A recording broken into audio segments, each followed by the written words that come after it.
So over the last year, my team and I have been making a total of around about £36,000 a month from different side hustles and online businesses. And we've helped over 5,000 people around the world make their first £1,000 a month after starting their very first online business. And you know what we found over that time? Every single one of us had something in common when we started. We all had some sort of skill, whether that was photography, marketing, social media, organization, designing, that we already knew, and we were able to use that skill and turn it into an online business. And you can do the exact same thing because you guys already know a skill. Now, if you don't feel like you know any skills, listen carefully because you probably know a lot more than you think you do. But let me explain. I'm going to share exactly how I did this. How I took the skills I already knew and used them to generate 6 figures in passive income. For example, before starting my online journey, I knew how to use apps like Canva, Premiere Pro, Photoshop. I knew how to run Facebook ads. I knew how to grow on Instagram. Now, none of these things were extraordinary, life-changing skills. But they were the skills I used to start my first online businesses. And these are all skills that you probably know a little bit of, even if you don't think you do. So firstly, let's talk about how I went from knowing basic skills to generating passive income. So, step no. 1 was identifying the skills that I already had. The first thing you need to do is make a list of the skills that you already have, the things that you can do really well. This doesn't need to be an extraordinary skill. It doesn't need to be a crazy skill. Just needs to be something that you know how to do. For example, you may know how to organize things. You may be really good at Excel. You may be great at taking photos or videos. You may be really good at writing copy or coming up with catchy taglines. You may know how to film yourself and just hold a conversation. But what you want to do is make a list of everything that you're good at and try to break it down into kind of categories like graphic design, content creation, photography, coaching, consulting, freelancing, e-commerce. These are just a couple of examples, but you may have some other ones. Now, the second thing you want to do is think about what people come to you for help with. What are the things that people always message you about? People always tell you, "Oh, I wish you could help me with this particular thing." What is that thing?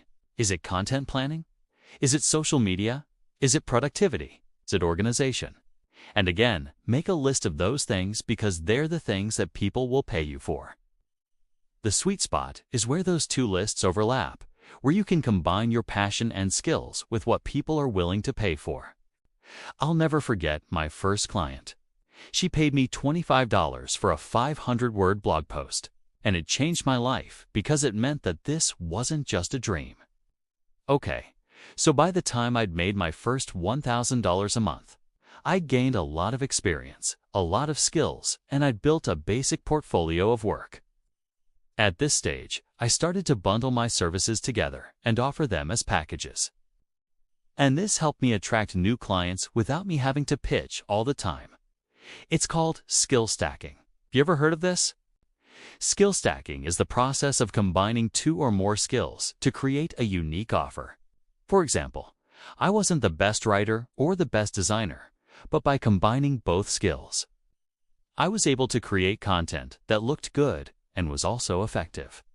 Other examples include fitness plus storytelling equals wellness influencer, organizing plus Canva equals printable planner shop, math plus teaching equals tutoring or digital course. I also started to explore other avenues like selling products and services on Etsy or creating and selling online courses. Whatever skills you think you have, whatever you think you know, it's probably worth monetizing. Don't forget to hit subscribe so you never miss another video. And most importantly, take action today. You've got this. You just need to figure out how to package it up in a way that people are willing to pay for. And there are so many different ways you can do that. By diversifying my income streams, I was able to reduce my reliance on any one client or platform, and I was able to grow my income even faster.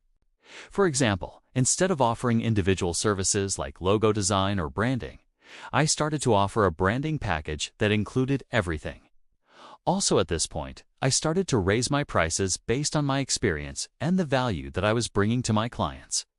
This was real. You know, when you start out, you need to start somewhere. And sometimes that means starting small. But the first $25 led to $100 and then $500. And once I had a few clients under my belt, I started to refine my offers and upsell them. Okay, so once you have your list of skills, it's time to move on to step number 2, which is matching your skills to the right platforms. I created a simple offer and delivered amazing service, and you need to do the same thing. Number 1, start small. You don't need to create $1 million business overnight. For example, I realized that I kept getting asked the same questions over and over again. So I recorded a video explaining how I did things or how I designed certain things in Canva.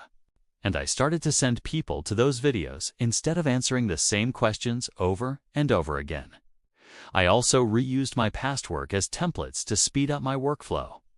For example, if a client wanted a social media template, instead of starting from scratch, I would edit one of my existing templates and save myself hours of work. You just need to make a few $100s to start. Number 2, over-deliver. Try to over-deliver for every client or customer that you have. Give them more than they expect. Go above and beyond. Make sure that they're so happy with the service that they would leave you a great review. Speaking of reviews, you should definitely ask for reviews and testimonials. This is such a powerful way to gain trust and credibility. And finally, number 4, reinvest in better tools. Once you've made a few sales, use that money to reinvest back into your business. Buy better tools, buy better software. Upgrade your equipment and try to improve the quality of your offering. Do this and you'll scale faster.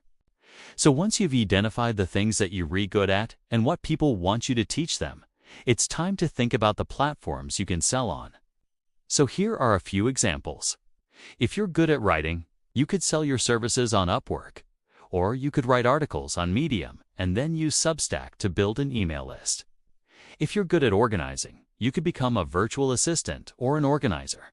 If you're good at teaching, you could teach others on platforms like Teachable, Udemy, Skillshare, YouTube. If you're a designer, you could make Canva templates. You could sell them on Etsy or on Fiverr. If you're a photographer, you could sell your photos on stock sites like Shutterstock. You could also sell presets and filters and NFTs. There are so many different ways you can do this. And I've literally just listed a few. If you're good at social media, you could offer your services as a freelancer. Or you could create tutorials and charge people for access. The point is, think about the skills that you have and think about the platforms that you can use to monetize those skills.